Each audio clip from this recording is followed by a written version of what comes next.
రా- మైక్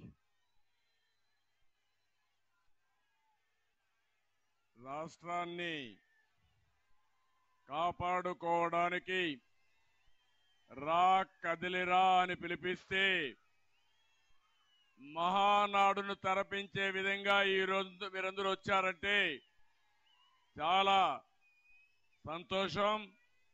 ఈరోజు చూస్తా ఉంటే రాజమండ్రి రంకేసింది, రాజమహేంద్రవరం దద్దరిల్లింది. మీ ఉత్సాహం చూస్తా ఉంటే ఒక పక్క సముద్రం, సముద్రానికంటే ఎక్కువగా జన సముద్రం మన ముందరకు వచ్చింది. మీ ఉత్సాహం, మీ కసి చూసి చెప్తున్నాను, త్వరలో మంచి రోజులు వస్తాయి. తెలుగుదేశం జనసేన గెలుపును ఎవ్వరూ ఆపలేరు, ఎవరికి ఆసక్తి లేదు. ఈ రాజమహేంద్రవరం పేరు నేనే పెట్టాను.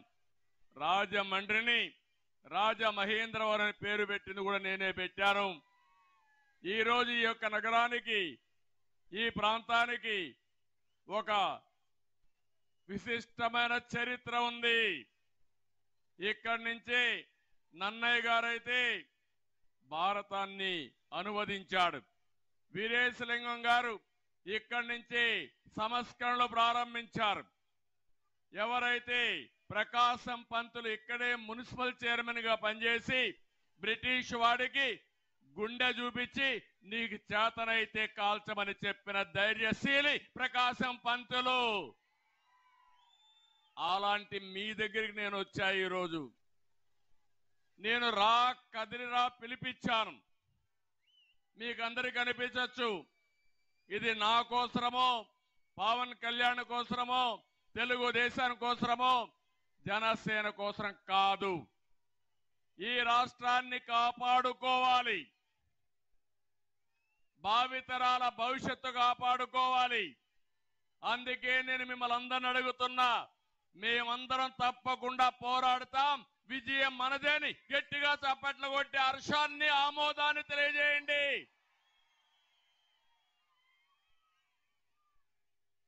తెలుగు జాతి 10 కోట్ల జనాభా, 5 కోట్ల మంది తెలంగాణ గాని, ఇతర రాష్ట్రాల్లో గాని, ఇతర దేశాల్లో ఉన్నారు.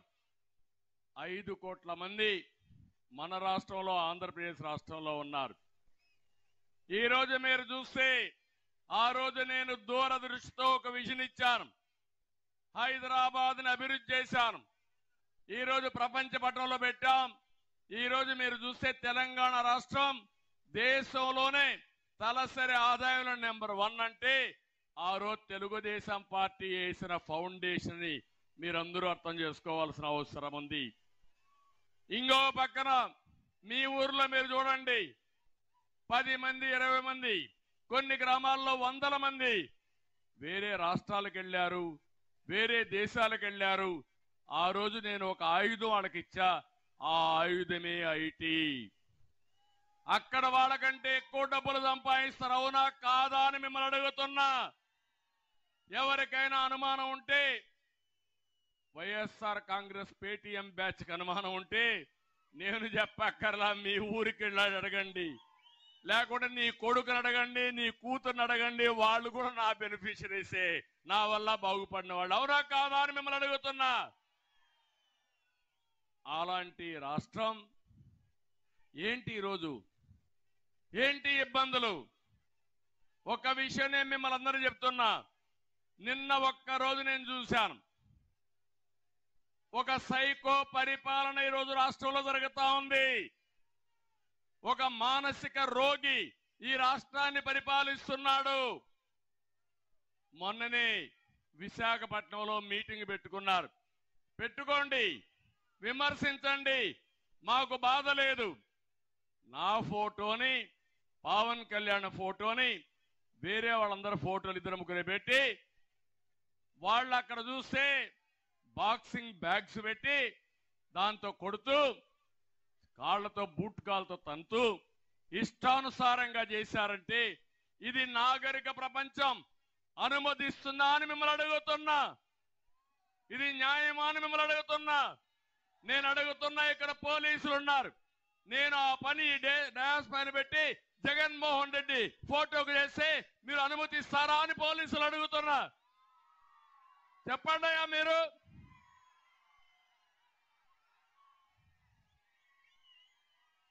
ఏం చేశారు? మీరు విశాఖపట్నంలో చేతగాని వ్యక్తులుగా మీరు చూస్తున్నారంటే మేము పడేది ఈ ప్రజల కోసరం పడుతున్నాం కానీ ఈ సైకో కోసరం కాదు. ఒక్క నిమిషం పని నాకు అది. ఎందుకు మీ విషయం చెప్తున్నానంటే రాజకీయాల్లోకి వచ్చాం కాబట్టి ప్రజల్ని కాపాడుకోవాలి, రాష్ట్రానికి న్యాయం జరగాలి. దుర్మార్గుడి చేతుల్లో నుంచి రాష్ట్రాన్ని కాపాడాలంటే ఇలాంటి పనికి మాలిన పనులు, పనికి మాలిన సంస్కృతి రాజకీయాలకు తెచ్చాయంటే ఏమనాల తమ్ముళ్ళు? అందరూ గట్టిగా చప్పట్లు కొట్టి నిరసన తెలియజేయండి. ఇది తప్పని చెప్పండి. అది అయిన తర్వాత ఇంకొక బాధేస్తుంది.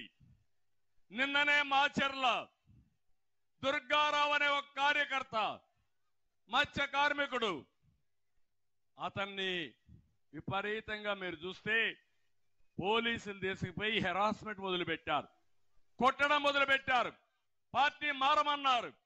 ఎస్ఐ ఎన్ని చెప్పినా ఏం లేదు. రిపీట్ కొడతా ఉంటే ఏం చేయాలో దిక్కుది లేకుండా మళ్ళా పోతే కొడతారని భయంతో ఆత్మహత్య చేసుకుని చనిపోయాడు. మీరు అర్థం చేసుకున్నారా? మనం ఇలాంటి బలవంతపు మరణాలు ఎన్ని జరిగాయో లెక్కలేనన్ని మరణాలు జరిగాయి. ఒక ఉన్మాది పాలనలో, ఒక సైకో పాలనలో అందరం బాధితులమే. అవునా కాదా తమ్ముళ్ళో? మీరే చెప్పండి. అంటే నీ దగ్గర అధికారం ఉందని ప్రభుత్వంలో ప్రజాధనాన్ని ఉపయోగించుకొని తప్పుడు కేసులు పెట్టి వేధిస్తావా నువ్వు? రోజు వస్తుంది. నేను ఒకటే చెప్తున్నా, ఇలాంటి వాళ్ళు చాలా మంది చూసినా కాల గర్భంలో కలిసిపోయారు. అదే జరుగుతుంది రేపు. ఆ దుర్గారావు గారు మరణానికి కారణమైన ఈ వైసీపీ నాయకుల్ని ఏమనాలి? జగన్మోహన్ రెడ్డి ఒక పెద్ద సైకో అయితే అక్కడ ఒక చిన్న సైకో ఎమ్మెల్యే ఉన్నాడు. వీళ్ళందరూ కలిసి అరాచకాలు క్రియేట్ చేస్తున్నారు. నిన్ననే నేను చూశాను అనంతపూర్లో ఎంత దారుణం అంటే ఒక మహిళ వితంతు, ఒక అబ్బాయి ఉన్నాడు. ఆవిడికి పెన్షన్ రావాలంటే అది అడగనని పోతే నటరాజ్ అనే ఒక వ్యక్తి, వైఎస్ఆర్ కాంగ్రెస్ నాయకుడు, మంత్రి అనుచరుడు, తన కోరిక తీర్చమన్నాడు. ఆ అమ్మాయి చెప్పింది నేను అలాంటి దాన్ని కాదు, నన్ను వదిలిపెట్టంటే ఆ అమ్మాయిని వేధించి వేధించి కడకు నడి రోడ్లో ఆ అమ్మాయి పైన దాడి చేశారు. ఒక దుర్మార్గుడు, ఒక కీచకుడు, ఒక దుశ్శాసనుడు కోరిక తీర్చలేదని ఆ అమ్మాయిని నడి రోడ్లో కొట్టి విపరీతంగా బాధించి, ఎక్కడైతే పవిత్రంగా చూస్తామో లేడీస్ని అలాంటి మహిళ మీద కాళ్లతో తన్నాడంటే ఏంటి వీళ్ళందరూ? ఓసారి అనిపిస్తుంది ఆంబోతులు మారిగా తయారయ్యారు, ఊరి మీద పడ్డారు.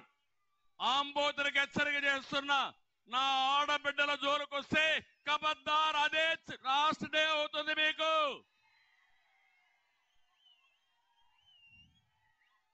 సిగ్గుందా ముఖ్యమంత్రిని అడుగుతున్నా? నువ్వు సైకో అవునా కాదా అని అడుగుతున్నా. అంటే ఎక్కడికి పోతున్నాం ఈ రాష్ట్రంలో? నిన్ననే ఒక సీనియర్ నాయకుడు కన్నా లక్ష్మీనారాయణ నియోజకవర్గానికి పోతే అక్కడ ఒక సైకో ఉన్నాడు, ఆంబోత రాంబాబు. ఆయన మీద దాడి చేస్తాడు. చెప్తున్నా, ఆంబోతు నీ కళ్ళు వేస్తా, వదిలిపెట్టాం, వడ్డీతో సహా చెల్లిస్తా. కబద్దార్ జాగ్రత్తగా ఉండమని హెచ్చరిస్తున్నా. ఈ రాజమహేంద్రవరం నుంచి గర్జిస్తున్నా. ఇంకొక పక్క నిన్ననే మీరు చూశారు, తిరుగుబాటు ప్రారంభమైంది వైఎస్ఆర్ కాంగ్రెస్ పార్టీలో. తమ్ముళ్ళు, ఇప్పుడు వాళ్ళు చూస్తామంటే ఆ పార్టీలో ఎమ్మెల్యేలుగా పోటీ చేయాలంటే భయపడిపోతున్నారు, పారిపోతున్నారు. ఇప్పటికే మీరు చూస్తే 68 మందిని తీసేశారు. అందులో 29 మందికి సీట్లే ఇవ్వాల. బదిలీలు, ఇది ఒక రాజకీయ క్రీడ. నా జీవితంలో బదిలీలు ఎప్పుడూ చూడలా. మొట్టమొదటిసారిగా ఇక్కడ చెల్లని చెత్తని ఇంకొక ఊరికి పంపిస్తున్నారు. అంటే నేను అడుగుతున్నా, ఒక ఊర్లో చెత్త ఇంకొక ఊర్లో బంగారం అవుతుందా తమ్ముళ్ళు అని మిమ్మల్ని అడుగుతున్నా. మొత్తం దళితులకే దీంట్లో ఎగ్గొట్టారు. మొత్తం మార్చిందంతా చూస్తే 49 మంది బడుగు బలహీన వర్గాలు ఎగ్గొట్టిన వాళ్ళలో 11 మంది దళితులు. సీట్లు బీకేసిన వారిలో బీసీలు 4. ఈ సైకోతో మేము ఏగలేమని 4 ఎంపీలు పారిపోయారు. ఇంకో పక్క మా కొద్ది యొక్క సైకో ముఖ్యమంత్రిని 6 మంది ఎమ్మెల్యేలు పారిపోయారు. అదే దారులు అందరూ ఉన్నారు. రేపో ఎల్లుండో మనం గేట్లు ఓపెన్ చేస్తే ఫ్లడ్ గేట్స్ ఇది ఆ పార్టీ ఖాళీ అయిపోతుంది.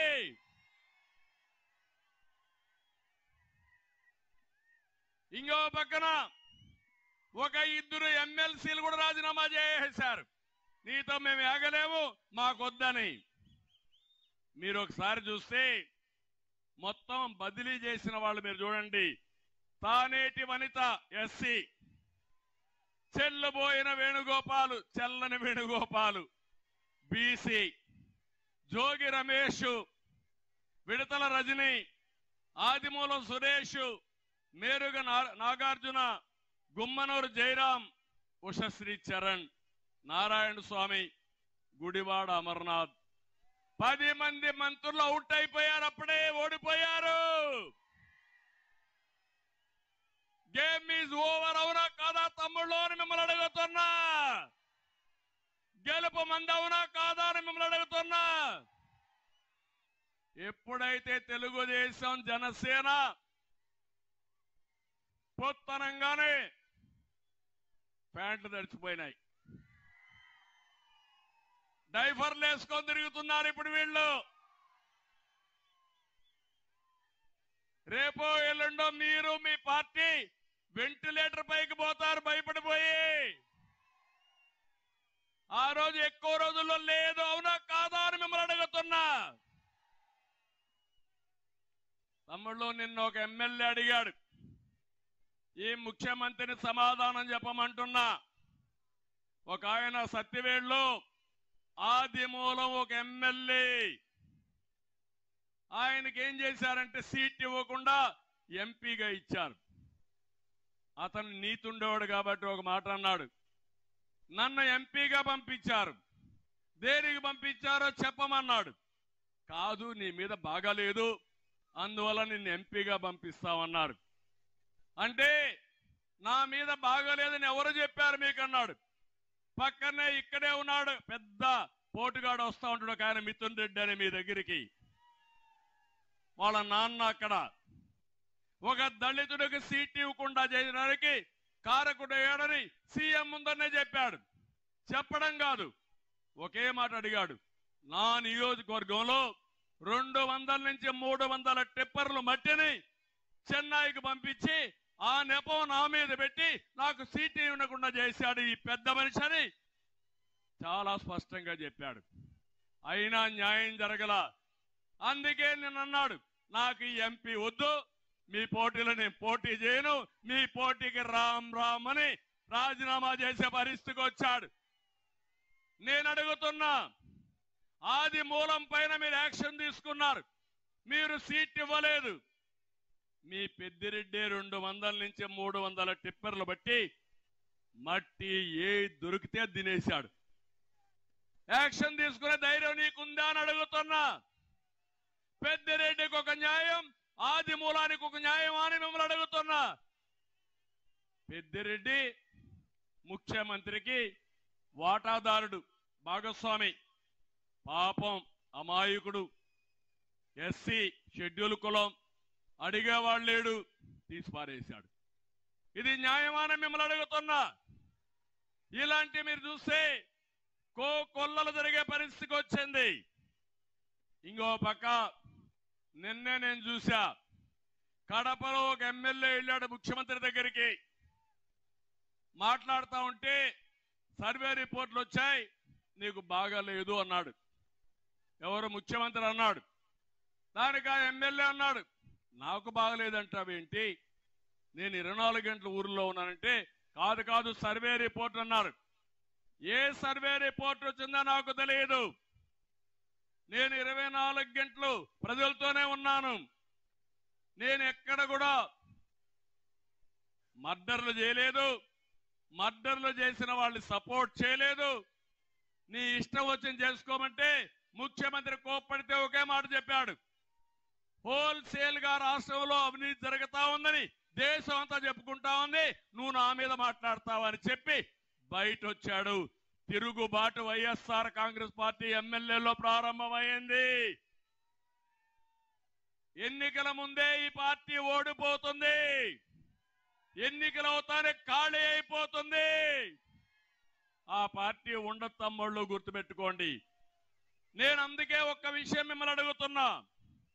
ఈ రోజు నేను వచ్చింది మళ్ళా మాకు అధికారం కోసం కాదు, ఈ రాష్ట్రాన్ని కాపాడుకోవడానికి మీరందరూ ముందుకొస్తారా లేదా అని మిమ్మల్ని అడుగుతున్నా. నిన్న ఒక్కరోజే 4 సంఘటనలు మీరు చూశారు. ఒక ఆడబిడ్డకు రక్షణ లేదు. ఒక వ్యక్తి ప్రజాస్వామ్యంలో ఇష్టమైన పార్టీలో పనిచేయడానికి వీలు లేదు, బానిస జీవితాన్ని గడపాలి. ఒక ఎస్సీకి న్యాయం జరగదు. ఇంకొక పక్క ఒక అమ్మాయికి అరాచకంగా నడి రోడ్లో కోరిక తీర్చలేదని ఇష్టానుసారంగా చేసి అడిగే నాదుడు లేడు. రేపు ఇవన్నీ చూస్తే ఈ రాష్ట్రం ఏమవుతున్నది నా ఆవేదన, బాధ. అందుకే చెప్తున్నా, ఈ రాష్ట్రాన్ని కాపాడుకోవడానికి మన పిల్లల భవిష్యత్తు కోసం నేను వచ్చా. ఆశీర్వదిస్తామని గట్టిగా చప్పట్లు కొట్టి సమర్థించండి. అందుకే రా కదిలిరా పిలిపించాను. ఇది ఒక్కరి కార్యక్రమం కాదు, 5 కోట్ల మంది కార్యక్రమం. నిన్నే అంటున్నాడు స్టార్ క్యాంపెయినర్స్ ఎవరు లేరని, నీకెవ్వరు ఉండరు.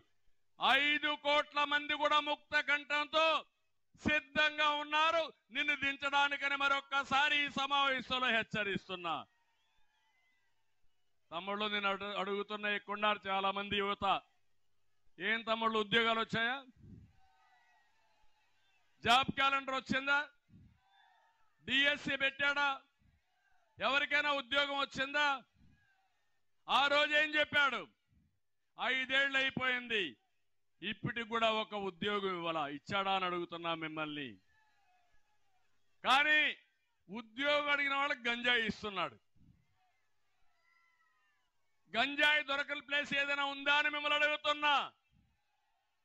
గంజాయి వల్ల మన పిల్లలు నాశనం అయిపోతారని ఆ రోజు మేము పోరాడాం. గట్టిగా పోరాడితే తెలుగుదేశం పార్టీ ఆఫీసు పైన దాడి చేశారు, నా ఇంటి పైన దాడి చేశారు. ఎందుకంటే నా బాధ, ఆవేదన, ఒక్కసారి గంజాయికి అలవాటు పడితే ఆ పిల్లలు మన చేతుల్లో ఉండరు, ఇది అన్యాయం అని గట్టిగా మాట్లాడితే అది చేయకుండా ఇష్టానుసారంగా ప్రవర్తించే పరిస్థితికి వచ్చారు. ఇప్పుడు రాజమండ్రిలో చూస్తున్నా, మన నాయకులు చెప్తున్నారు గంజాయి ఎక్కడ కావాలంటే అక్కడ దొరుకుతా ఉంది. ఆకుకూరలు దొరకవు కానీ గంజాయి మాత్రం అన్ని ఎక్కడ దొరికే పరిస్థితికి వచ్చింది. మనం గంజాయి వేసుకొని ఆకుకూర కింద వంట చేసుకోవాలి. ఇప్పుడు ఏంటి అన్యాయం? ఇంకో పక్కన మీరు చూస్తే వీళ్ళకి అదనంగా బ్లేడ్ బ్యాచ్ ఒకటి వచ్చింది. బ్లేడ్ బ్యాచ్, గంజాయి బ్యాచ్ రెండు కలిసి అరాచకాన్ని సృష్టించే పరిస్థితికి వచ్చారు. నేను అందుకనే మిమ్మల్ని అందరినీ ఒకటే కోరుతున్నా, ఈరోజు తమ్ముళ్ళు, మళ్ళీ మీకు ఉపాధి కావాలంటే, మీ భవిష్యత్తు బాగుండాలంటే జనసేన తెలుగుదేశం పార్టీని బలపరచండి. ప్రతి సంవత్సరం 4 లక్షల ఉద్యోగాలు, 5 ఏళ్లలో 20 లక్షల ఉద్యోగాలు ఇప్పించే బాధ్యత నాదని మీ అందరికి హామీ ఇస్తున్నాం, మాదని మీ అందరికి హామీ ఇస్తున్నాం. ఇదే కాదు, ఉద్యోగం వచ్చే వరకు 3,000 రూపాయలు నిరుద్యోగ భృతి ఇస్తాం. వర్క్ ఫ్రమ్ హోమ్, ఎక్కడికి పోవక్కర్లా, మీ ఇంట్లో మీరు కూర్చొని పనిచేసే విధానానికి శ్రీకారం చుడతాం. ఇంట్లో బోరు కొడితే నేరుగా మండల హెడ్ క్వార్టర్లో ముఖ్యమైన గ్రామంలో వర్క్ స్టేషన్లు పెడతాం. అక్కడ పనిచేసుకొని ఇంటికి రావచ్చు. ఇంకా అవసరమైతే హైదరాబాద్ పోవచ్చు, అమెరికాకు పోవచ్చు. అది చేసే బాధ్యత మాదని చెప్పి నేను మీ అందరికీ తెలియజేస్తున్నా. యువత సిద్ధంగా ఉన్నారా అని మిమ్మల్ని అడుగుతున్నా. 72 రోజుల కౌంట్ డౌన్ ప్రారంభమైంది. సైకిల్ ఎక్కండి, గ్లాసు పట్టుకోండి, తెలుగుదేశం జనసేన జెండాలు పట్టుకోండి, ఇంటింటికి వెళ్ళండి, ప్రజల్ని మెప్పించండి, వాస్తవాలు చెప్పండి. మీ భవిష్యత్తు బంగారు భవిష్యత్తు చేసే బాధ్యత మాదని మరొక్కసారి యువతకు పిలిపిస్తున్నా. తమ్ముళ్ళు, ఇక్కడ వ్యవసాయం ఏమైనా బాగుందా అని మిమ్మల్ని అడుగుతున్నా. ఏ రైతైనా బాగున్నాడని అడుగుతున్నా. వ్యవసాయ శాఖను మూసేశారు, ఇంకో పక్క ఇరిగేషన్ రివర్స్ చేశారు. అక్వా రైతు, హార్టికల్చర్ రైతు, అగ్రికల్చర్ రైతు,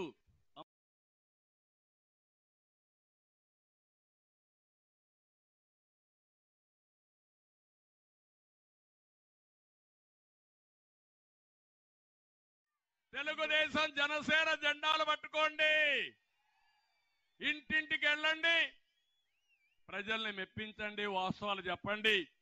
మీ ప్యాడీ పండించాలి, వరిధాన్యం పండిస్తాం, కానీ తినే అలవాట్లు మారుతున్నాయి.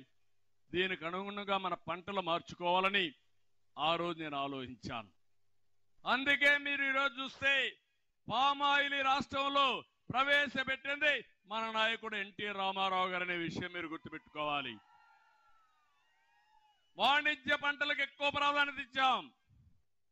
ఒక పక్క అక్వా పెద్ద ఎత్తున సాగు చేశాం. రాయలసీమలో పండ్ల తోటలకు ప్రాధాన్యత ఇచ్చాం. ఈ దుర్మార్గుడు వచ్చి మొత్తం ముంచేసే పరిస్థితికి వచ్చాడు. వరి ధాన్యం కొనే నాదుడు లేడు. వర్షాలు పడతా ఉంటే గోతాలు ఇవ్వలేరు, సంచులు ఇవ్వలేరు, కానీ ఇష్టానుసారంగా మన మీద దాడులు చేసే పరిస్థితికి వచ్చారు. ఎక్కడ కూడా సబ్సిడీ రావడం లేదు, గిట్టుబాటు ధర లేదు. ఇలాంటివి చూస్తే దేశంలోనే ఎక్కువ అప్పుండే రైతాంగం మన రాష్ట్రంలో ఉన్నారు. దేశంలో ఆత్మహత్యలు ఎక్కువ చేసుకున్న రాష్ట్రంలో మన రాష్ట్రం ఉంది. నేను ఒకటే హామీ ఇస్తున్నా మీ అందరికీ, మళ్ళీ మంచి రోజులు వస్తాయి. రైతు రాజ్యం వస్తుంది. రైతుకు న్యాయం చేసే బాధ్యత మాదని మరొక్కసారి రైతులందరికీ హామీ ఇస్తున్నా. దుర్మార్గుడు ఎంత ఇదంటే, పక్కనే పోలవరం ఈ రాష్ట్రానికి ఒక వరం. 72% పూర్తి చేశా. అలాంటి దాన్ని ఎత్తకపోయి గోదావరిలో కలిపేశాడు. డయాఫామ్ వాల్ పోయింది, కాఫర్ డ్యాములు పోయినాయి, గైక్ బండి పోయింది. ఎప్పుడవుతుందో తెలియదు, అగమ్య గోచరం. అదే తెలుగుదేశం పార్టీ అధికారం ఉండుంటే 2019లో సంవత్సరంలో అయ్యే పనిని సర్వనాశనం చేశాడు. ఇది చాలా బాధాకరం. ఇంకో పక్క రైతులందరికీ, ఇక్కడుండే ప్రజలకు కూడా చెప్తున్నా, ఏం తమ్ముళ్ళు కరెంటు ఛార్జీలు పెరిగాయా లేదా అని మిమ్మల్ని అడుగుతున్నా. పెరుగుతూనే ఉన్నాయా లేదని మిమ్మల్ని అడుగుతున్నా. ఎన్నికల ముందు ఏం చెప్పాడు? కరెంటు ఛార్జీలు పెరగవని చెప్పాడా లేదా అని మిమ్మల్ని అడుగుతున్నా. 9 సార్లు పెంచారు. 56,000 కోట్ల రూపాయలు పెంచారు. 5 ఏళ్లు ఒక్క పైసా పెంచకుండా నాణ్యమైన కరెంట్ ఇచ్చిన పార్టీ తెలుగుదేశం పార్టీ. సంస్కరణలకు నాంది పలికిన పార్టీ తెలుగుదేశం పార్టీ. మళ్ళీ హామీ ఇస్తున్నా, మళ్ళీ మీ అందరికీ కరెంటు ఛార్జీలు పెంచకుండా నాణ్యమైన కరెంట్ ఇచ్చే బాధ్యత జనసేన తెలుగుదేశం పార్టీ తీసుకుంటామని చెప్పి కూడా నేను మీకు తెలియజేస్తున్నా. ఇప్పుడు మీరు ఒకసారి చూస్తే సోలార్ విండ్ వచ్చింది. దీనివల్ల ఖర్చు తగ్గాలి, పొల్యూషన్ పూర్తిగా తగ్గుతుంది. వాహనాలు కూడా ఎలక్ట్రిసిటీతో వాహనాలన్నీ వచ్చే పరిస్థితికి వచ్చాయి. ఇలాంటి మంచి రోజుల్లో వినూత్నంగా ముందుకు పోవాల్సిన ప్రభుత్వం అవినీతికి పాల్పడి కరెంటు ఛార్జీలు పెంచి మీ నెత్తిన భారవేసే పరిస్థితికి వచ్చారు. నేను అందుకనే మీ అందరికి హామీ ఇస్తున్నా, మళ్ళీ సోలార్ విండ్ ఎనర్జీ ఉత్పత్తి చేస్తాం. మీ పొలంలోనే మీరు కరెంట్ ఉత్పత్తి చేసుకుని మీకు ఎంత కావాలో కరెంటు ఉపయోగించుకుని మీకు మిగులుంటే డిపార్ట్మెంట్కి ఇచ్చి తద్వారా మీ ఆదాయం పెంచే మార్గం కూడా నేను చూస్తున్నాను. అది కూడా చేస్తామని చెప్పి కూడా నేను మీకు తెలియజేస్తున్నా. ఇంకో పక్కన అడుగుతున్నా ఈ కుండవాళ్ళందరినీ, బాధుడే బాధుడు,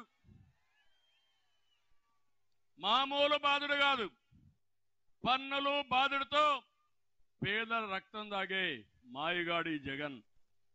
అన్నా క్యాంటీన్ కట్ చేశాడు, పండుగ కానుకలు కట్ చేశాడు, పెళ్లి కానుక కట్ చేశాడు, చంద్రన్న బీమా కట్ చేశాడు, బెస్ట్ అవైలబుల్ స్కూల్స్ కట్ చేశాడు, ఫీజు రీఎంబర్స్మెంట్ కట్ చేశాడు, రైతు సబ్సిడీలు కట్ చేశాడు. 1-2 కాదు, 100 కార్యక్రమాలు నేను ఇచ్చేటన్ని కట్ చేసి ఈరోజు ఏకంగా మీరు చూస్తే పేదవాళ్ల ద్రోహిగా మిగిలిపోయే పరిస్థితికి వచ్చాడు. ఇప్పుడు మాట్లాడుతున్నాడు నవరత్నాలని. జగన్ అవునా కాదా అంటే బ్రాండ్ మాత్రం జగన్ బ్రాండ్లన్నీ వచ్చే బూమ్ బూమ్ అంట, ప్రెసిడెంట్ మెడల్ అంట, స్పెషల్ స్టేటస్ అంట. నాకే అర్థం కాల ఈయన ఇంత ఇన్నోవేషన్ ఎట్లా వచ్చిందో. సావు తెలివి, ఇలాంటి అడ్డదారిలో మాత్రం బ్రహ్మాండమైన తెలివైన వాడు. ఇంకో పక్క మీరు చూస్తే పన్నులు పెంచారు, పెట్రోల్ ధరలు పెంచారు, ఆర్టీసీ రేట్లు పెంచారు, నిత్యావసర వస్తువుల ధరలు ఆకాశాన్ని అంటున్నాయి. అవునా లేదా అమ్మా? బియ్యం పెరిగింది, పప్పు పెరిగింది, కూరగాయలు పెరిగాయి, చక్కెర పెరిగింది. పెరిగింది ఏమైనా ఉందమ్మా? చింతపండు పెరిగిపోయింది. నేను ఒకటి హామీ ఇస్తున్నా, మళ్ళా తెలుగుదేశం పార్టీ వస్తానే జనసేన తెలుగుదేశం పార్టీ ధరలు తగ్గించే బాధ్యత మాదని మీ అందరికీ హామీ ఇస్తున్నా. ఈ దుర్మార్గుడిచ్చే 10 రూపాయలు ఇచ్చి 100 రూపాయలు దోచుకున్న విధానం 5 సంవత్సరాల్లో కనీసం 6 నుంచి 7 లక్షల రూపాయలు ఒక కుటుంబం నష్టపోయారు. మీకే అప్పున్నాడు, ఆయన ఇచ్చింది ఏమీ లేదు, మీ దగ్గర వసూలు చేసుకునేది ఎక్కువగా ఉందని చెప్పి కూడా మీకు తెలియజేస్తున్నా. కడాన చెత్త పైన కూడా పన్నేశాడు. కడాన 12 లక్షల కోట్ల రూపాయలు అప్పు తెచ్చాడు. ఆ అప్పు ఎవరు కడతారు? మీరు కడతారా, ఆయన కడతాడా? ఏమమ్మా, అంతే కదా? అంటే బాగా చదువుకున్న వాళ్ళు వెళ్ళిపోతారు ఇక్కడి నుంచి, చదువుకోని వాళ్ళు అందరూ ఇక్కడ ఉంటారు, మీరు బానిసల మరి కష్టపడతానే ఉంటారు పన్నులు కట్టడానికి. ఇది ఈయన విధానం. అందుకే ఇంకో పక్క సామాజిక న్యాయం అంటున్నాడు. ఎక్కడుంది సామాజిక న్యాయం అని అడుగుతున్నా. ఈరోజు మీరు చూడండి, ఇది సామాజిక న్యాయం కాదు, సామూహిక ద్రోహం. ఇంకో పక్క సామూహిక హత్యలు. ఏంటి అన్ని? ఒక పేదవాళ్ళ ద్రోహి ఈ జగన్మోహన్ రెడ్డి అని చెప్పి కూడా నేను మీకు తెలియజేస్తున్నా. దళితులకు ఇచ్చే కార్యక్రమాలు 27 సంక్షేమ కార్యక్రమాలు రద్దు చేశారు. ఇది సామాజిక న్యాయం అని అడుగుతున్నా. సబ్ ప్లాన్ని ఎస్సీలకు ఎస్టీలకు రద్దు చేశాడు. ఇది సామాజిక న్యాయం అని అడుగుతున్నా. ఒక్క దళిత కాలనీలో రోడ్డు వేసామని అడుగుతున్నా, అభివృద్ధి చేసామని అడుగుతున్నా. నేను చెప్తున్నా, మేమేం చేశామని మీరు మాట్లాడుతున్నారు. మీరు నడిచే రోడ్లు నేను వేసిన రోడ్లే. మీరు కూర్చునే మరుగుదొడ్డు కూడా నేను కట్టిన మరుగుదొడ్డే. నువ్వు తినే తిండికి వాడే గ్యాస్ కూడా నేను ఇచ్చిన గ్యాసే. అవునా కాదా? మీరు తిరిగే ఊర్లో తిరిగినప్పుడు ఎల్ఈడి బల్బులు ఉన్నాయి. ఆ వెలుగులు కూడా నేను ఇచ్చింది తప్ప, తెలుగుదేశం తప్ప నువ్వు వేసింది ఏమీ లేదు. ఇంకో పక్క మీరు చూస్తే బెస్ట్ అవైలబుల్ స్కూల్స్ పథకం రద్దు చేశావు. కులాంతర వివాహాల ప్రోత్సాహం రద్దు చేశావు. అంబేద్కర్ విదేశ విద్య పేరు అంబేద్కర్ గారి పేరు పెడితే అంబేద్కర్ కంటే గొప్పోడండి ఆ పేరు తీసి ఈయన పేరు పెట్టుకుంటాడు. అంటే ఏ విధంగా అంబేద్కర్ని కూడా అవమానం చేసే విధంగా ఆయన పేరు తీసేశాడంటే ఇది చాలా దుర్మార్గం అని చెప్పి కూడా నేను మీకు తెలియజేస్తున్నా. ఇవన్నీ కూడా ఇది ఒక పెత్తందారితనం. చెప్పేదంతా నీతులు చెప్తాడు, చేసే పనులు మాత్రం సైకో పనులు చేస్తానే ఉంటాడు. దళితులు ఎవరు కూడా నోరెత్తకూడదు, ప్రశ్నించకూడదు, ఆయన ముందర ఎవరు కూడా నిలబడకూడదు. ఎవరైనా దళిత స్వరం వినిపిస్తే వారు గొంతు నొక్కేస్తాడు, లేకపోతే చంపేస్తాడు. 4.5 ఏళ్లలో 6,000 దాడులు చేశారు. 188 మందిని పట్టున పెట్టుకున్నారు. మాస్క్ అడిగినటువంటి సుధాకర్ని పిచ్చోడిని చేసి చాలా దారుణంగా చంపేశారు. కోడి కత్తి శ్రీనివాస్ ఇక్కడే ఉన్నాడు. పాపం 5 ఏళ్ల నుంచి జైల్లో ఉన్నాడు. బాబాయిని చంపినటువంటి అవినాష్ రెడ్డి మాత్రం రోడ్డు మీద తిరుగుతున్నాడు. కోడి కత్తి శ్రీనివాస్ మాత్రం జైల్లో ఉండే పరిస్థితి వచ్చాడు. ఇది సామాజిక న్యాయం. ఇక్కడే సీతానగరంలో ఇసుక దోపిడీ ప్రశ్నించిన వరప్రసాద్కి గుండు గీయించారు. నాకు తెలుసు, అప్పుడు కూడా చాలా బాధపడ్డాం. ఊరికొక దళితుడిని బలి చేశారు. దళితులకు అన్యాయం చేసిన వ్యక్తి ఇక్కడే మీరు చూశారు. సుబ్రహ్మణ్యం కార్ డ్రైవర్ని చంపేసి డోర్ డెలివరీ చేసి డోర్ డెలివరీ చేసిన వ్యక్తిని పక్కన పెట్టుకొని ముఖ్యమంత్రి ఊరేగుతున్నాడంటే ఇదే సామాజిక న్యాయం అని అడుగుతున్నా. ఇలాంటివన్నీ జరిగే పరిస్థితి వచ్చింది.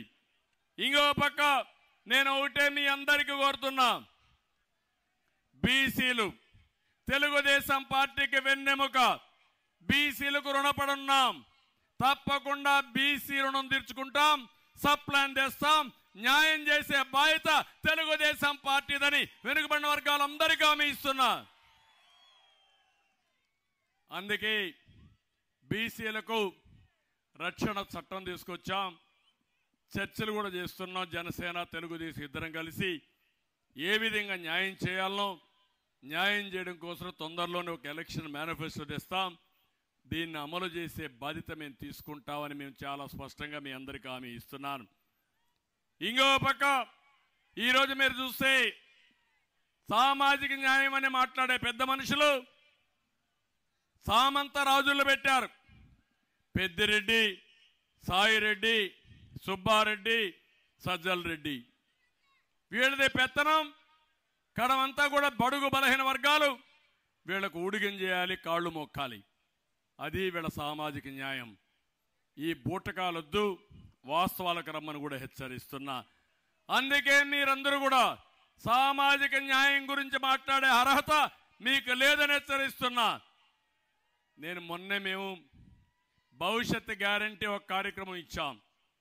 నా ఆడబిడ్డలందరికీ ఒకటి హామీ ఇస్తున్నా, ఆడబిడ్డలకు న్యాయం చేసిన పార్టీ గతంలో తెలుగుదేశం పార్టీ. అవునా కాదా? ఆడబిడ్డలు ఆలోచించండి.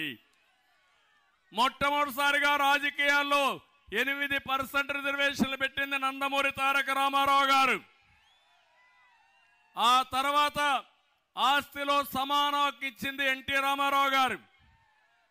ఆ తర్వాత నేను వచ్చిన తర్వాత ఉద్యోగాల్లో, కాలేజీల్లో సీట్లలో 33% రిజర్వేషన్లు పెట్టాం.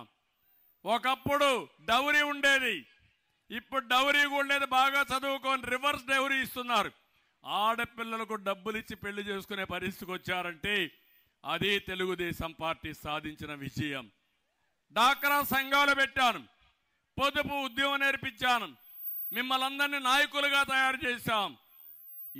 ఇంట్లోనో వంటింటికో లేకపోతే ఇంటికి పరిమితమైన ఆడబిడ్డల్ని బయటొచ్చి స్వేచ్ఛగా ఆర్థిక విషయాలు లావాదేవీల్లో భాగస్వాములు చేశామంటే అది తెలుగుదేశం పార్టీ మీకు ఇచ్చిన వరం అని చెప్పి నేను మీకు తెలియజేస్తున్నా. ఇప్పుడు నా ఆలోచన ఒకటి, ఆడబిడ్డల్ని కేంద్రంగా పెట్టుకుని పేదరిక నిర్మూలన చేయాలని, ఈ రాష్ట్రాన్ని అభివృద్ధి చేయాలని మహాశక్తి కార్యక్రమం తీసుకొచ్చాం. అందుకే ప్రతి ఒక్క ఆడబిడ్డకి 1500 రూపాయలు నెలకు మీ అకౌంట్లో వేసే బాధ్యత మేము తీసుకుంటామని మీ అందరికీ హామీ ఇస్తున్నా. రెండోది, ఏదైతే తల్లికి వందనం కింద ఎంతమంది పిల్లలుంటే అంతమందికి 15,000 రూపాయలు వేస్తామని కూడా మీ అందరికీ హామీ ఇస్తున్నా. ఇవి రెండు కాకుండా ధరలు పెరిగాయి. అందుకే నేనే దీపం పెట్టాం. ఈరోజు మళ్ళా మీకు హామీ ఇస్తున్నా, ప్రతి ఒక్క ఆడబిడ్డకి 3 సిలిండర్లు ఉచితంగా గ్యాస్ ఇచ్చే బాధ్యత తీసుకుంటామని హామీ ఇస్తున్నా.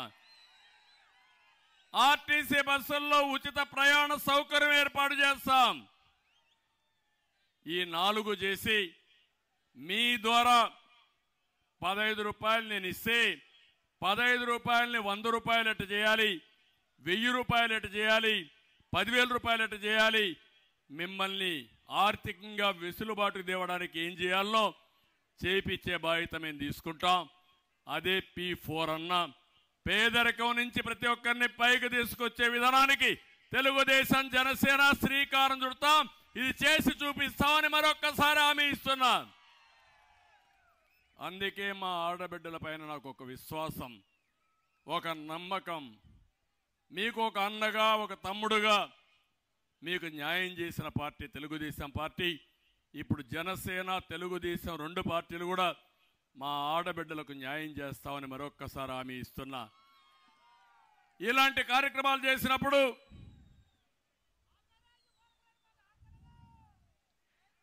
ఇప్పుడు ఇంకో పక్క చూస్తే ఈ ముఖ్యమంత్రి చెప్పేటన్ని ఒకటి, చేసే పనులు మాత్రం అన్ని పనికిరాని పనులు.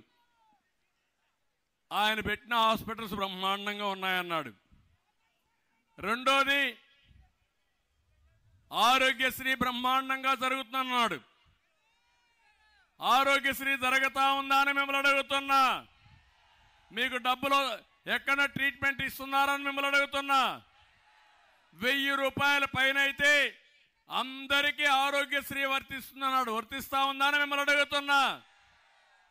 కానీ ఇప్పుడు 1000 కోట్ల రూపాయల బకాయిలు ఉన్నాయి.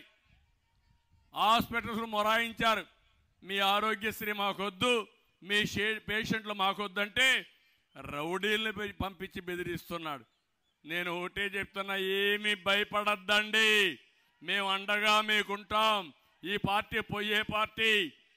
95,000 కోట్ల రూపాయలు కాంట్రాక్టర్స్కి బిల్లు పెండింగ్ పెట్టి కాంట్రాక్టర్లు ఆత్మహత్యలు చేసుకుంటున్నారంటే ఇది ఎంత పనికిమాలిన ప్రభుత్వం మీరు ఒక్కసారి ఆలోచించుకోవాల్సిన అవసరం ఉంది. ఇంకొక పక్క మీరు జాగ్రత్తగా ఉండాలి. కొత్తగా మీరు చూస్తున్నారు, పట్టాదారు పాసు పుస్తకం ఉంది కదా, మీ పట్టాదారు పాసు పుస్తకం ఎవరిచ్చారా? భూమి మీ తాతో ముత్తాత ఇచ్చాడు. ఆ పట్టాదారు పాస్బుక్ పైన ఎవరు ఫోటో ఉందో చూసుకున్నారా తల్లి? ఎవరు ఫోటో?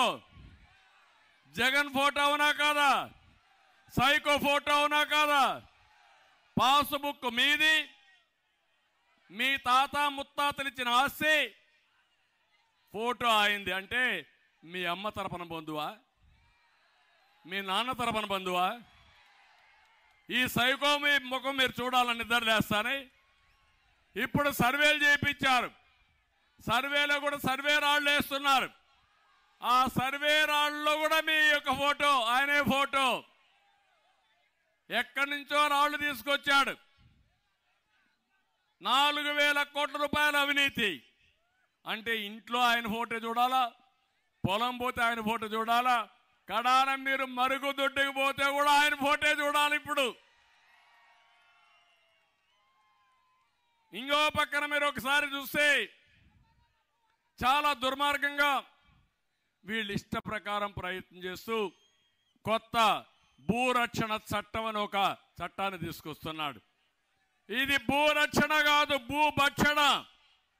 మీ ఆస్తి వేరే వాళ్ళ పేరుతో పెట్టి రికార్డులు మార్చేసి మీరు ఎవ్వరూ అప్పీల్ చేసుకునే అవకాశం లేకుండా కోర్టుకు పోవాలి.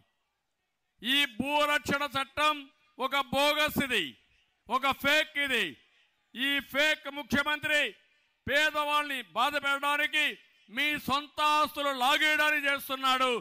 తెలుగుదేశం వస్తాని ఈ చట్టాన్ని రద్దు చేస్తానని మరొక్కసారి మీ అందరికీ హామీ ఇస్తున్నా. ఇంటింటికి చెప్పండి, ఒకసారి స్టడీ చేయండి. ఇప్పటికే మన భూములు కొట్టేస్తున్నాడు, మన ఆస్తులు కొట్టేస్తున్నాడు. ఇక్కడ మీరు ఒకసారి చూస్తే ఇక్కడ ఆవ భూములు ఉన్నాయి, జ్ఞాపకం ఉందమ్మా మీకు అందరికీ? ఇక్కడ ఆవ భూములు మొత్తం మీరు చూస్తే, ఆవ భూములు చూస్తే 10 లక్షలు కూడా చేయని భూమిని 40 లక్షల రూపాయలకు రిజిస్టర్ చేశారు. 600 కోట్ల రూపాయలు కుంభకోణం ఎవరు చేశారంటే ఎమ్మెల్యే, ఎంపీ ఇద్దరు చేశారు. చేశారా లేదా అని మిమ్మల్ని అడుగుతున్నా. ఇది న్యాయమని మిమ్మల్ని అడుగుతున్నా. నివాస యోగ్యం అవునా? ఆడ ఇళ్ళు కట్టుకునే అవకాశాలు ఉన్నాయని మిమ్మల్ని అడుగుతున్నా. అంటే ప్రజాధనాన్ని ఆరతి కర్పూరం మారిగా మింగేస్తున్నారు దుర్మార్గులు. ఇవన్నీ ఎంక్వైరీలు జరుగుతాయి, వీళ్ళు అంతు తేలుస్తామని కూడా నేను మీకు తెలియజేస్తున్నా. ఇంకో పక్కన టిట్కో ఇండ్లు 6200 ఇండ్లు కట్టాం. రంగులు వేసుకున్నారు కానీ రంగులు పిచ్చోడు, ఇల్లు మాత్రం పూర్తి చేయాలా? చేశారా అని మిమ్మల్ని అడుగుతున్నా. పేదవాళ్ళకు ఆస్తి ఇవ్వాలనుకుంటే ఇలాంటి దుర్మార్గమైన కార్యక్రమం చేసే పరిస్థితికి వచ్చాడు. కడాన మట్టి కుంభకోణం. పోలవరం కాలువలు మనం దోవితే కాలువల పక్కన గట్లో ఉండే మట్టిని దొంగ వ్యాపారం చేసుకుని పోలవరం కాలువలకు కూడా గండిపడే పరిస్థితి, రక్షణ లేని పరిస్థితి చేసే పరిస్థితికి వచ్చాడు. పర్యావరణానికి ముప్పు చేసే పరిస్థితికి వచ్చాడు. ఇక్కడే రాజమండ్రి కేంద్రంగా ఇసుక కుంభకోణం ర్యాంపులు పెట్టి దోచేస్తున్నారు. ఏంటి అన్యాయం? నేను వచ్చి చూశాను, అడిగాను, రీచ్ల దగ్గరకు వచ్చి చూపించాను. ఈ రీచ్ ఎవరున్నారో రమ్మన్నాను, ఒక్కడు కూడా రాలా, అక్కడికి పారిపోయారు. అంటే పర్మిషన్ కూడా లేదు, టెండర్ కూడా పిలవలేదు. ఇల్లీగల్గా ఇష్టం వచ్చినట్టు వీళ్ళు ఇసుకను కూడా భోంచేస్తున్నారు. వీళ్ళు మనుషులా రాక్షసులా నాకైతే అర్థం కాల. ఇసుక కుంభకోణం, భూముల కుంభకోణం, మద్యం కుంభకోణం, ఇంకో పక్క ఎక్కడికక్కడ భూగర్భ ఖనిజ సంపద అన్ని దోచుకునే పరిస్థితికి వచ్చారు. నేను ఒకటే ఈ రాజమండ్రిలో మీకు అందరికీ హామీ ఇస్తున్నా, తప్పకుండా తెలుగుదేశం పార్టీ, జనసేన ప్రభుత్వం వీళ్ళు తిరిగిన డబ్బుల్ని కక్కిస్తాం, దోషుల్ని కఠినంగా శిక్షించే బాధ్యత మేము తీసుకుంటాం. ఇక్కడికి వచ్చినప్పుడు ఒక ఎంపీ ఉన్నాడు, రీల్స్ మాస్టర్. పార్లమెంట్లో ఏమీ మాట్లాడు, సోషల్ మీడియాలో మాత్రం రీల్స్ పెడతానే ఉంటాడు. అడిగి గుడ్ మార్నింగ్ చెప్పించుకుంటాడు మీ దగ్గర, అడిగి పూలు చల్లించుకుంటాడు, మళ్ళా వీడియో తీసి మళ్ళా రీల్స్ పెడతా ఉంటాడు. అంటే వీళ్ళంతా పిచ్చోళ్ళంటే ప్రజలను అమాయకులు చేయాలనుకుంటున్నాడు. అందుకే ఆయన చూసిన తర్వాత నీ రీల్స్ చూసి అలసిపోయాం కాబట్టి నువ్వు ఎంపీగా పనికిరావు, ఎమ్మెల్యేగా బొమ్మను ఒక తన్ను దాన్ని రాజమండ్రిలో పడేశారు. ఇతను ఎక్కడ ఏ పని జరిగినా 15% కమిషన్ ఇవ్వాల్సింది. వాటా, నేను కమిషన్ అన్నా, నువ్వు వాటా అన్నావు. ఆవ భూముల కుంభకోణంలో ఈయన వాటా 150 కోట్లు అవునా కాదా అని మిమ్మల్ని అడుగుతున్నా. అలాంటి మహానాయకుడు ఇంకొక ఆయన అనపర్తిలో ఉన్నాడు, ఆయన గ్రావల్ రెడ్డి. ఆయన పనే గ్రావల్ మొత్తం దొవ్వేయడం. ఆయన సతీమణికి కూడా ఇదే పని. ఎమ్మెల్యే అనుచరులు కాపవరం, దొంతమూరులో అక్రమ తవ్వకాల్లో కోట్లు సంపాదించారు. తోడల్లుడు రైస్ మిల్లర్స్ అసోసియేషన్ ప్రెసిడెంట్, అందులో ఒక 30 కోట్లు కొట్టేశాడు.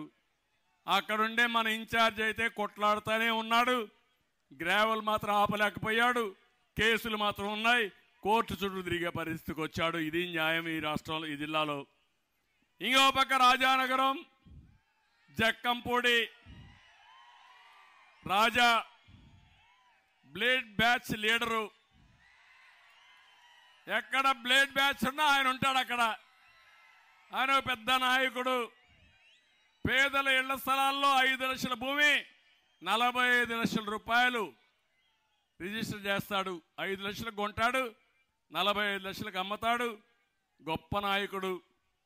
నామవారం, కొత్త తుంగపాడు, మునగాళ్ళ కొండలు కూడా కరిగిపోతున్నాయి.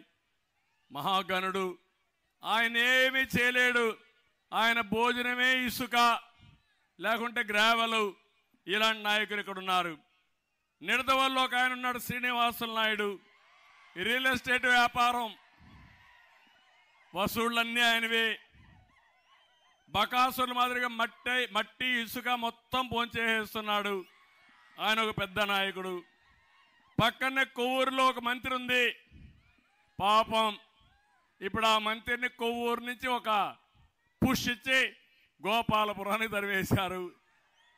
ఆవిడ పంగిడి కుమారదేవంలో ఇసుక, మట్టి, ఎర్రమట్టి అంతా ఆవిడ మొనోపలి. ప్రతి 100 మీటర్లకు ఇష్టారాజ్యంగా ఇసుక ర్యాంపులు పెట్టింది.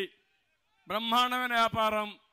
గోదావరి మాత్రం ఎప్పుడు దిగిపోతుందో తెలియదు, కానీ వాళ్ళు మాత్రం బాగుపడే పరిస్థితికి వచ్చారు. అక్కడ ఒక దళిత నాయకుడు, ఒక యువకుడు మహేంద్ర ఆత్మహత్య చేసుకునే పరిస్థితి తీసుకొచ్చారు. వాళ్ళంతా ఆందోళన చేశారు. ఈవిడికి ఇప్పుడు సీటు పోయింది. గోపాలపురం తరివేశారు. గోపాలపురంలో ఒక నాయకుడు ఉన్నాడు, ఆయన తలారి వెంకట్రావు. గ్రూప్ తగాదాల్లో సొంత పార్టీ కార్యకర్తలనే బలి తీసుకున్నాడు. గ్రామస్తులు కూడా తిరుగుబాటు చేశారు. ఆయన చూస్తే ఇప్పుడు ఆయన సీటు కూడా పోయి ఇప్పుడు నేరుగా ఆయన కొవ్వూరుకి, ఈవిడ గోపాలపురానికి స్వాపింగ్ పెట్టారు. ఇక్కడ చెత్త అక్కడ బంగారం, అక్కడ చెత్త ఇక్కడ బంగారం. మీరు నమ్మాలి కదా. అదే కణికట్టు అంటారు. ఒకప్పుడు నేను చూసేవాడిని చిన్నప్పుడు. ఊర్లోకి వచ్చేవాడు, ఇప్పుడే చూస్తా ఉండంటాడు. గుడ్డు పొదిగిందంటాడు, పిల్ల వచ్చిందంటాడు, అదిగో ఎగిరిపోతాను చూడమంటాడు, నువ్వు కాదంటే చూడు అంటాడు.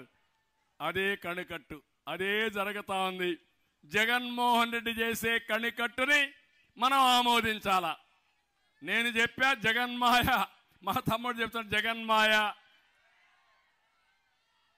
అంటే వీళ్ళు ఏ విధంగా తయారయ్యారో ఆలోచించమని కోరుకుంటూ నేను ఒకటే మీకు చెప్తున్నా.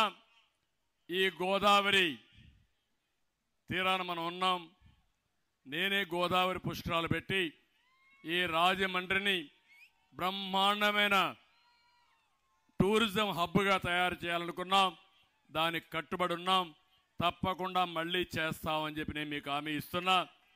ధాన్యం రైతులు ఇక్కట్లు తొలగిస్తాం, అక్వా రైతులను ఆదుకుంటాం. రోడ్లన్నీ అధ్వానంగా అయిపోయినాయి. రోడ్డు మీదనే డెలివరీ అయ్యే పరిస్థితి వస్తూ ఉంది. నేను ఆ రోడ్లన్నీ బాగు చేసే బాధ్యత మేము తీసుకుంటాం. మళ్ళీ ఉచిత ఇసుక విధానం తీసుకొస్తాం. అందరికీ ఉపాధిస్తాం. పంట కాలువల్ని ఆధునీకరణ చేస్తాం. అందుకే నేను అడుగుతున్నా, ఈరోజు యొక్క కలియుగ భస్మాసుడు ఉన్నాడు.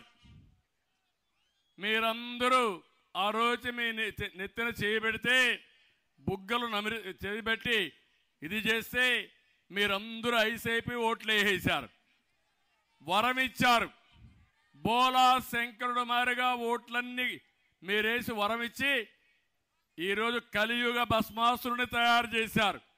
5 ఏళ్లు ఈ భస్మాసురుడు ఎవరి తలపైన చేయబెడితే వాళ్ళు భస్మం అయిపోయే పరిస్థితికి వచ్చారు.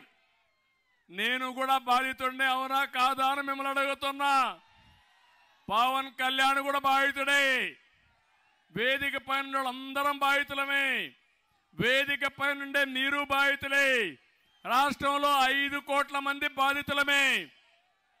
5 ఏళ్లు మనకి దారి దొరకలా.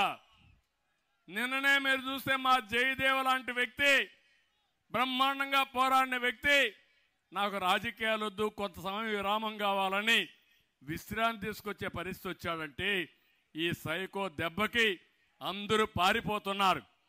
అందుకే అడుగుతున్నా మళ్ళీ మిమ్మల్ని అందరినీ, ఈ రాష్ట్రాన్ని కాపాడుకుందామా లేదా అని మిమ్మల్ని అడుగుతున్నా. బానిస జీవితాలు కావాలన్నా, ప్రజాస్వామ్యం కావాలన్నా, మీ పిల్లల భవిష్యత్తు బాగుండాలన్నా లేదా? దీనికి ఒకే అవకాశం, అది 72 రోజుల్లో జరిగే ఎన్నికలు. మీ దగ్గర ఓటు ఉంది, వజ్రాయుధం, ఆ ఓటు ఉపయోగించండి, భస్మాసురుని అంతం చేయండి. సిద్ధమా అని మిమ్మల్ని అడుగుతున్నా. కలియుగ భస్మాసురుణ్ణి తుదముట్టిస్తామని గట్టిగా చప్పట్లు కొట్టి చెప్పండి. ఈ రోజు నుంచి స్వచ్ఛందంగా మీరు ముందుకు రావాలి. నా కోసరం కాదు, మా కోసరం కాదు, మన కోసరం, మన రాష్ట్రం కోసరం, మన పిల్లల భవిష్యత్తు కోసరం. అవసరమైతే 10 రూపాయలు మీరే ఖర్చు పెట్టుకునే చొరవ కూడా తీసుకోవాలి. నష్టపోయిన బాధితులే నాకు క్యాంపెయినర్స్. నష్టపోయిన ప్రతి ఒక్క వ్యక్తి మళ్ళీ నష్టపోకుండా, అధైర్యపడకుండా ముందుకు రమ్మని కోరుకుంటున్నా. సైకో పాలన పోవాలి. ఎవరిని వదిలిపెట్టాడు. కడాన చెల్లెలు లేదు, తల్లి లేదు, బాబాయ్ లేదు, ఎవరూ లేదు. అలాంటి పరిస్థితిలో మనందరి మీద బాధ్యత ఉంది.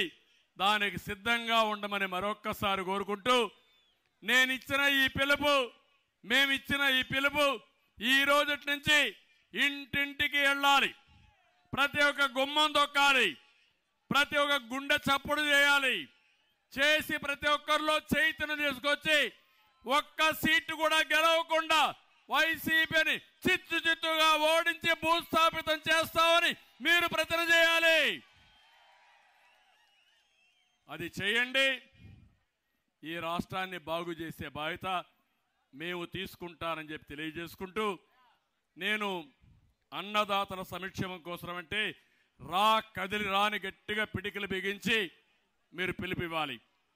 అన్నదాతల సంక్షేమం కోసం గట్టిగా, అన్నదాతల సంక్షేమం కోసం, మన బిడ్డల ఉద్యోగాల కోసం, జీవనాడి పోలవరం కోసం, గంజాయి లేని సమాజం కోసం, బడుగు వర్గాల ఆత్మగౌరవం కోసం, సైకో పాలన అంతం కోసం రాతి యుగం పోవాలి, స్వర్ణయుగం రావాలి.